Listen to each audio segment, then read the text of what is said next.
Okay, for 24, we're just trying to figure out the punctuation here. What are the options? Well, right now we have a comma. So, to counter the rise of fast food and fast life, a cohort of chiefs, journalists, and sociologists spearheaded this movement. Okay, so having a comma here seems like a reasonable punctuation at the moment, right? It just sort of separates this just a little bit. To counter this, this happened. So seems reasonable, but let's see if there's anything better. Here we have B, we have a semicolon.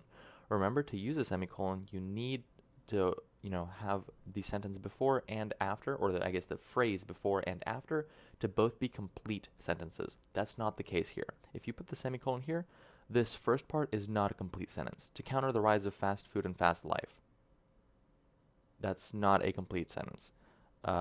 There's really no subject or verb there, I think.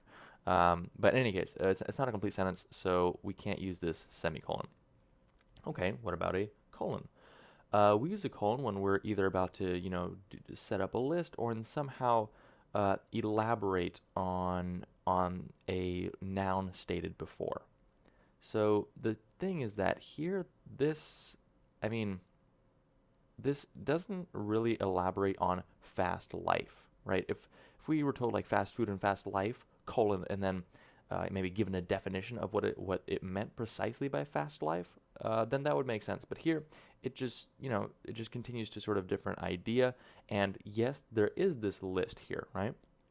There is this comma separated list of chefs, journalists, and sociologists, but this list doesn't have anything to do with fast life, right? It's not a list of stuff having to do with fast life. It's just a different point. It's just the subject of this next, this is actually the subject of this entire sentence. So for that reason, C is also not a good, option.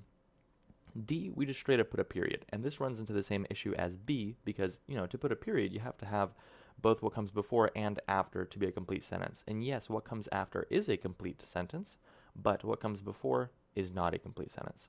So D is out. A is our answer. Just leave it as it is.